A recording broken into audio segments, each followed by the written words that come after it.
प्रिय विद्यार्थियों, आज का हमारा टॉपिक है राज्यपाल की विधायी शक्तियाँ। इससे पूर्व हमने राज्यपाल की कार्यकारी शक्तियों के बारे में पढ़ा था।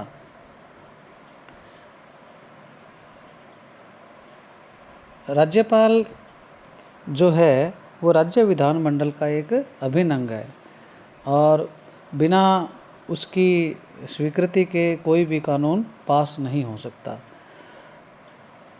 संविधान में अनेक प्रकार की विधायी शक्तियाँ राज्यपाल को दी गई है, जिनका हम सिलसिलेवार देखते हैं।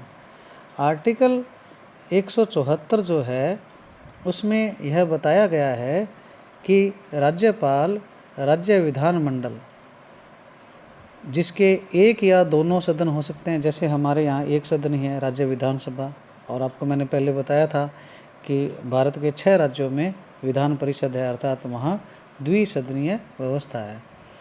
और विधानमंडल का एक या दोनों सदनों का समय समय पर अधिवेशन अर्थात सत्र बुला सकता है।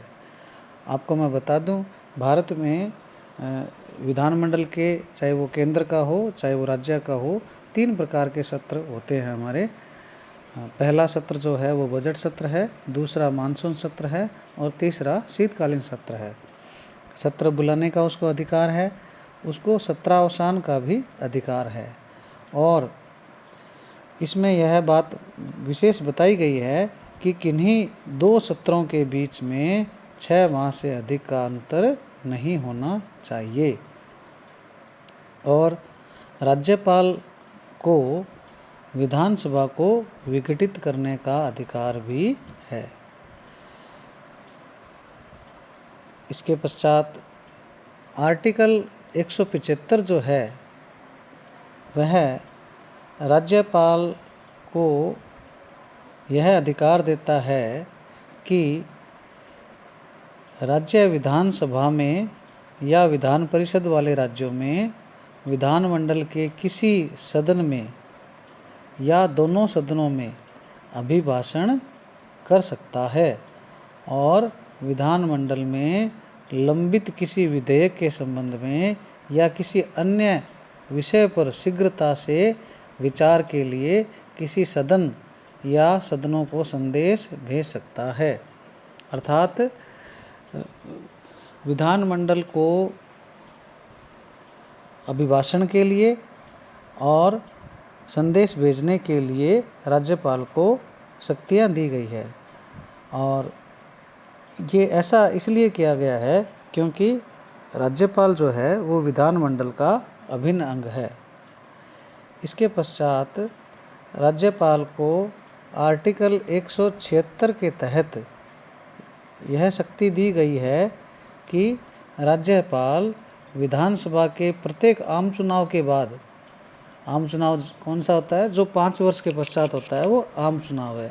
और यदि 5 वर्ष से पहले सरकार अल्पमत में आ जाए या ऐसी कोई स्थिति हो जाए और जो वो चुनाव होता है 5 वर्ष से पहले, उसको हम मध्यावधि चुनाव कहते हैं। किसी सदस्य के मृत्यु से या किसी अन्य कारण से यदि सीट रिक्त हो जाए तो उसको उपचुनाव कहते हैं। तो इस प्रकार से ये टर्म है। आम चुनाव क्या होता है, 5 वर्ष की अवधि पूर्ण करने के बाद जो सरकार का चुनाव है वो आम चुनाव है। आम चुनाव के बाद प्रथम सत्र के आरंभ में, यानी सरकार बन गई, विधानसभा का जो पहला सत्र है उसके आरंभ में तथा प्रत्येक वर्ष के प्रथम सत्र के आरंभ में, जैसे आपको पता है कि हर साल हमारे बजट का सत्र प्रथम सत्र होता है, तो उसके आरंभ में विधानसभा में या जिन राज्यों में विधान परिषद है उसमें विशेष अभिभाषण करता है। तो ये इस प्रकार से क्या है, राज्यपाल को अभिभाषण की शक्ति है। ये तो विशेष अभिभाषण की है। और इससे पूर्व जो था वो हमारे को अभिभाषण था 175 के तहत, तो वो कोई ऐसा मामला हो जिसमें ऐसा अभिभाषण कर सकता है। इसके पश्चात राज्यपाल को विधेयकों की स्वीकृति के संबंध में शक्तियों के बारे में है, और ये बड़ा ही महत्वपूर्ण है क्योंकि भारत में विधि का शासन है और बगैर कानून के कुछ नहीं होता, और संविधान सर्वोपरि है। तो विधानमंडल का कार्य ही मूल रूप से विधानों का यानी कानूनों का निर्माण करना, उनका संशोधन करना या उनको समाप्त करने का होता है। तो इसमें राज्यपाल की बड़ी महत्वपूर्ण भूमिका होती है। और इसके लिए भारत का जो संविधान है उसमें आर्टिकल 200 में कुछ प्रावधान किए गए हैं। उसमें ये बताया गया है कि राज्य विधानमंडल के द्वारा पारित विधेयक है उसको कानून बनने के लिए राज्यपाल की स्वीकृति आवश्यक है। विधानमंडल द्वारा पारित विधेयक को राज्यपाल के पास स्वीकार करने के लिए भेजा जाता है, जिस पर वो अपनी स्वीकृति दे सकता है और स्वीकृति नहीं भी दे सकता। लेकिन धन विधेयक के मामले में उसको स्वीकृति देनी होती है, क्योंकि धन विधेयक राज्यपाल की स्वीकृति से ही विधानमंडल में रखा जाता है। अन्य विधेयकों के मामले में राज्यपाल विधानमंडल को पुनर्विचार के लिए भेज सकता है। यदि विधानमंडल वापस उसी विधेयक को एज इट इज़ यानी उसी रूप में या संशोधित रूप में दोबारा पारित करके राज्यपाल के पास भेज दे तो राज्यपाल उसको स्वीकृति देने के लिए बाध्य है। अब इसमें एक बिंदु और भी है कि राज्यपाल जो है वो राष्ट्रपति के पास भी विधेयकों को स्वीकृति के लिए आरक्षित कर सकता है। तो ऐसे कौन से विधेयक हैं जो विधानमंडल द्वारा पारित जो विधेयक हैं उनको राष्ट्रपति के विचार के लिए राज्यपाल भेजता है? तो इसमें एक तो स्पष्ट है कि उच्च न्यायालय की शक्तियों को, हाईकोर्ट की शक्तियों को कम करने वाला जो विधेयक है उसको राज्यपाल राष्ट्रपति के विचार के लिए ज़रूर भेजेगा। बाकी अन्य जो विधेयक हैं उसके मामले में राज्यपाल को स्वविवेक की शक्तियाँ दी गई है। संविधान में इस बारे में कोई मार्गदर्शन नहीं दिया गया है कि राज्यपाल कौन से विधेयक राष्ट्रपति के विचार के लिए आरक्षित रखेगा। इस प्रकार से विधेयकों की स्वीकृति के संबंध में राज्यपाल को अनुच्छेद 200 के तहत अधिकार दिए गए हैं। अब अगली शक्ति जो आती है वो अध्यादेश जारी करने की शक्ति है। ये अध्यादेश की जो शक्ति है ये भारत के राष्ट्रपति को भी है और राज्य के राज्यपाल को भी है। भारत के राष्ट्रपति को अनुच्छेद 123 के तहत है और जबकि राज्य के राज्यपाल को अनुच्छेद 213 के तहत अध्यादेश जारी करने की शक्ति है। अध्यादेश कब लाया जा सकता है? पहली बात तो अध्यादेश मुख्यमंत्री और मंत्रिपरिषद की परामर्श या उनके मार्गदर्शन से ही आ सकता है। स्वतः अध्यादेश राज्यपाल नहीं ला सकता। और चूँकि ऐसी कोई कंडीशन होगी तभी अध्यादेश लाया जा सकता है। वो कंडीशन ये है कि विधानसभा या यदि उस राज्य में विधान परिषद भी हो, विधानमंडल के दोनों सदन सत्र में नहीं चल रहे हों। क्योंकि आपको पता है कि कानून बनाने के लिए विधानमंडल ही उत्तरदायी है। जब तक विधानमंडल से विधेयक पास होकर राज्यपाल के पास साइन के लिए नहीं भेजा जाता तब तक वह कानून नहीं बन सकता। अब जब विधानमंडल का सत्र ही नहीं चल रहा तो उस स्थिति में कानून पास करना ज़रूरी हो तो राज्यपाल को संविधान में आर्टिकल 213 के तहत अध्यादेश जारी करने की शक्ति दी गई है।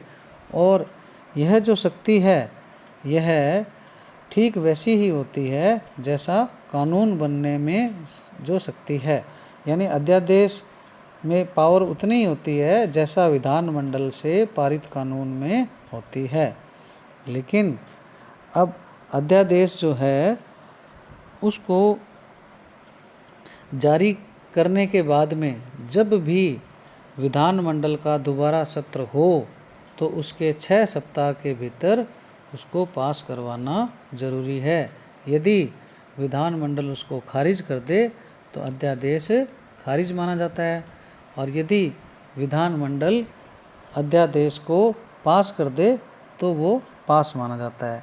इसमें एक बात महत्वपूर्ण और यह भी है कि राज्यपाल जब चाहे अध्यादेश को वापस भी ले सकता है और राज्यपाल को ये अध्यादेश की जो शक्ति है यह राज्य सूची और समवर्ती सूची दोनों पर है। जैसा कि आपको मैं बता चुका हूँ कि समवर्ती सूची पर केंद्र और राज्य दोनों को कानून बनाने का अधिकार है, परंतु अध्यादेश जारी करने के लिए कुछ मामलों में राष्ट्रपति की पूर्व अनुमति भी आवश्यक होती है। जैसे जिन विषयों पर विधानमंडल में विधेयक पेश करने के लिए राष्ट्रपति की अनुमति लेनी होती है, तो उन विषयों के जो विधेयक हैं या अध्यादेश हैं वो राष्ट्रपति के विचार के लिए भेजे जाते हैं। तो जैसे अंतर्राज्यीय व्यापार के संबंध में कोई विधेयक है, उसमें संशोधन या कोई ऐसा कुछ है जो अंतर्राज्यीय व्यापार से जुड़ा हुआ है, तो इस प्रकार के विधेयक को क्या है, राष्ट्रपति के पास में भेजा जाता है। उसके अलावा जिन विषयों से संबंधित विधेयक को राज्यपाल राष्ट्रपति के लिए आरक्षित करता है, तो उनके लिए भी क्या है, वो अध्यादेश जो है वो राष्ट्रपति के पास भेजा जाता है। तो इस प्रकार से राज्यपाल की ये अध्यादेश जारी करने की शक्ति है। तो हम लोगों ने अभी राज्यपाल की विधायी शक्तियों के बारे में पढ़ा और मुझे उम्मीद है कि आप लोगों को भली भांति ये समझ में आ गई होंगी। और यदि किसी विद्यार्थी के कोई जिज्ञासा या शंका हो तो वो कमेंट्स बॉक्स में इस बारे में लिख सकता है।